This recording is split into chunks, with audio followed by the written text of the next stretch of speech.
¿Cómo estás, Antonio? Un gusto que estés con nosotros. ¿Cómo estás, Santiago? Muy buenos días. Un saludo para ti, para toda tu audiencia, a todos los invitados, a José, buenos días, a Quetzali, muy buenos días a todos. Bien,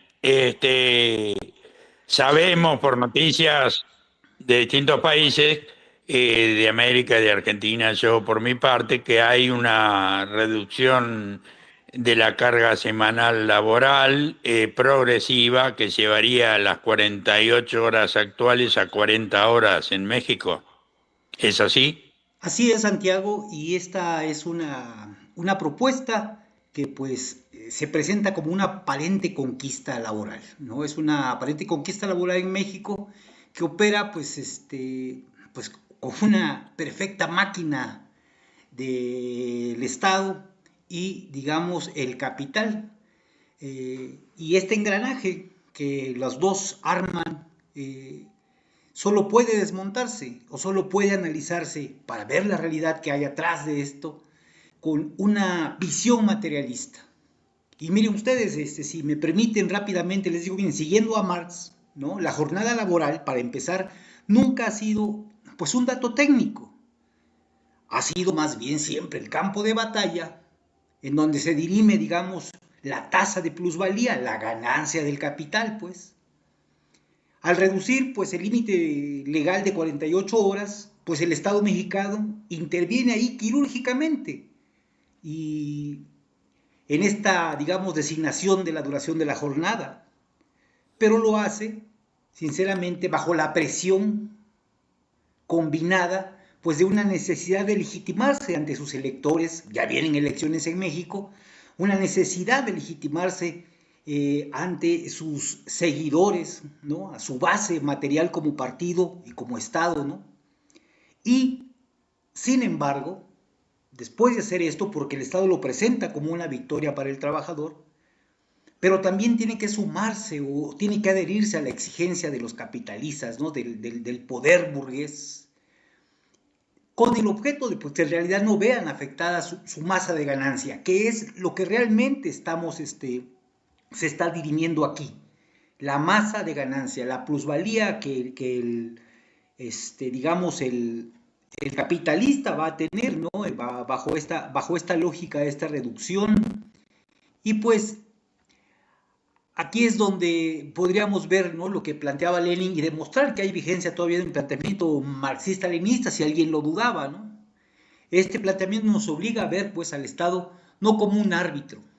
Esto nos manifiesta que el Estado no es un simple árbitro, sino como el instrumento pues, que garantiza a través de la coacción, podría ser, ¿no? De la clase capitalista y de la burocracia, pues las condiciones, establecer las condiciones generales de la explotación, ¿no? Del trabajador. La reforma es en esencia pues una operación digamos, de alta política de clase muy buena, ¿no? Eso sí hay que reconocerlo, es una operación donde el Estado queda bien, el capitalista no pierde la entrada de su masa de ganancia, ¿no? Y finalmente queda bien ante la sociedad y se presenta como una victoria de los trabajadores, pero esto en esencia no es así, Santiago. Es la primera parte de lo que hemos considerado aquí en México acerca de nuestra reforma laboral.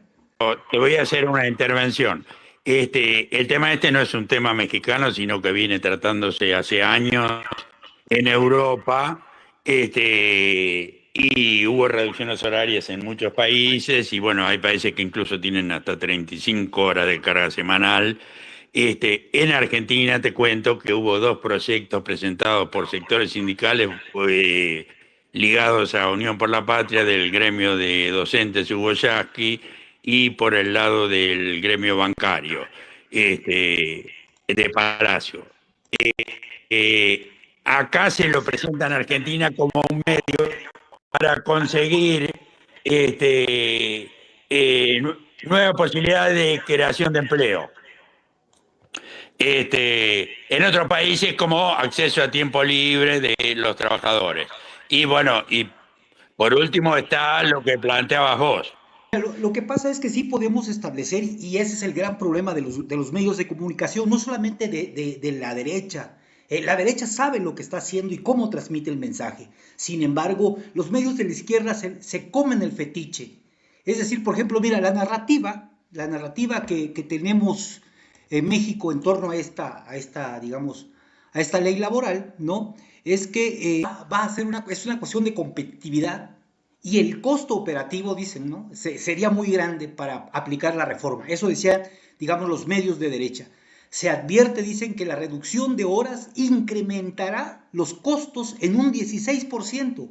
No va a haber, digamos, inversión extranjera y golpeará, dice, a las microempresas. Eso dice la derecha, empujando a la informalidad.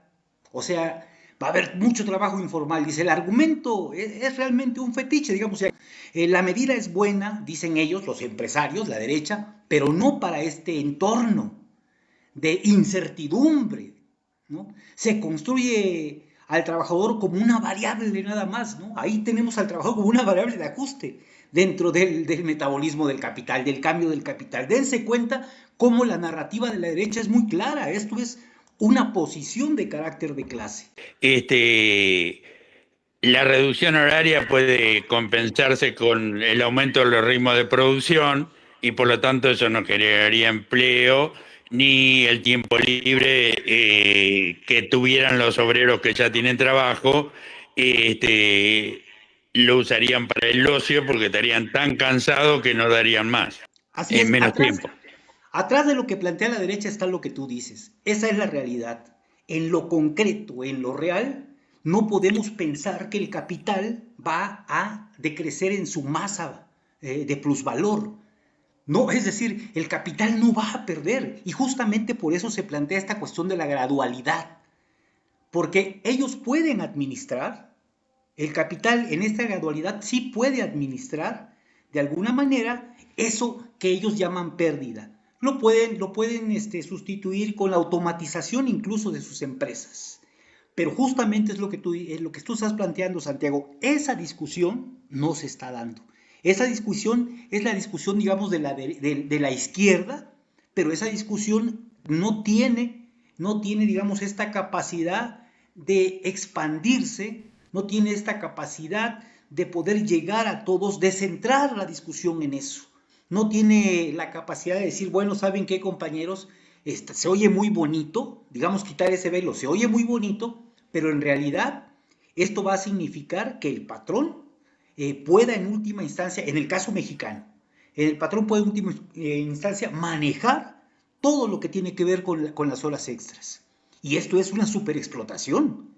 Y además, no solamente la superexplotación, sino además, generalmente las horas extras se detallan o se generan justamente cuando hay mucha demanda, cuando hay festividades, cuando el trabajador tiene que vivir con su familia, estar con su familia, festejando con su familia, el trabajador va a tener que despegarse de eso para ir a trabajar por las horas extras. Esto no solamente es una narrativa como si el trabajador fuera un número, pues, que es lo que intentan hacernos ver o ponerlo así. Preguntar dos cosas. Sí, Una, ¿cuándo esa progresividad empieza y cuándo termina de la reducción horaria? Eso por un lado. Y después, por otro lado, si eso es todo una cosa desde el Estado o había sectores sindicales que habían elaborado proyectos de ley al respecto. correcto. En 2027 o 2030 tengo entendido que se va a desarrollar esta gradualidad. Exactamente, de 48 horas a 40 horas. Pero olvidan, por ejemplo, que hay una exigencia histórica de los trabajadores que en muchos países de Europa ya se está dando, que son 2 días de descanso. Eso no se está discutiendo en México. El Estado no está discutiendo eso. Eso es lo primero que me preguntabas. Y esta gradualidad no es casual. La casualidad es justamente el cómo el capitalista revierte pérdidas. Y es justamente representa también esta capacidad administrativa que tiene el Estado de administrar pues los conflictos que refleja su verdadero carácter. Entonces, esa es la otra cuestión y efectivamente, en el caso mexicano se está desmontando el conflicto. digamos que el Estado ha podido administrar el conflicto de una manera adecuada. ¿Hubo sectores Sí, sindicales o políticos que metieran el tema antes de que el Estado lanzara esta propuesta o es toda una creación del Estado en México?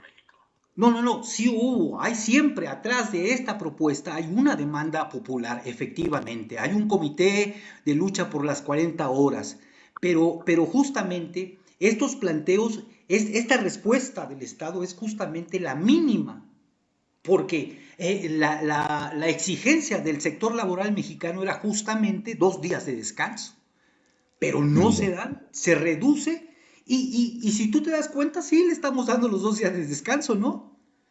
Entonces, esta maraña de argumentos desvían la discusión central, que es el hecho de que el trabajador debe tener tiempo para vivir, tiempo para su familia, ¿no? Es un espejismo esto de las 40 horas de trabajo en México, así tenemos que verlo, no podemos pensar que estamos ante un avance, Te esta propuesta. pregunto, para los oyentes y para mí también, si la informalidad en México es grande, el cumplimiento va a ser muy relativo de esta reducción horaria.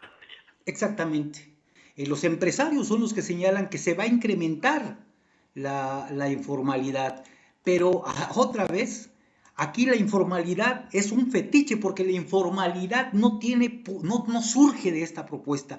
El que haya personas que estén en un trabajo informal tiene que ver con otra manifestación digamos, de la lucha del capital trabajo. No es, conforman el ejército de reserva que tiene el capital a su servicio para siempre tener abajo y abaratar el costo y Los la costos, mano, sí. la mano de Sí, obra. sí. Sí, entonces, no, eso vuelve a ser un fetiche, es una discusión inadecuada y tristemente que lo hagamos o que seamos altavoces, la misma izquierda, a esas discusiones, es lo que perjudica justamente la organización de los trabajadores, es lo que perjudica. Hay que hacer análisis, ya estaba planteado, sin teoría no hay, sin teoría revolucionaria, pues no hay nada. Y sin acción tampoco hay nada. Pero hay que centrarnos primeramente en desmontar esos fetiches. Bien, es un tema largo y complejo y a medida que se vaya implementando, lo vamos a seguir conversando y vamos a ir viendo concretamente los alcances y los límites de esta propuesta, ¿no? Te agradecemos muchísimo y te vamos a volver a convocar sobre este tema y sobre otros que son de tu interés y pueden ser del interés de nuestra audiencia. Claro que sí, Santiago, pues les mando un fuerte abrazo, compañeros, cuídense mucho. Y bueno, afortunadamente superamos estas cuestiones de técnicas que vamos a revisar por qué ocurrieron acá. Bien, te mandamos un gran abrazo. Somos Quetzali Sarabia Amador, José Gerardo González y yo, Santiago Ernesto Libruyud.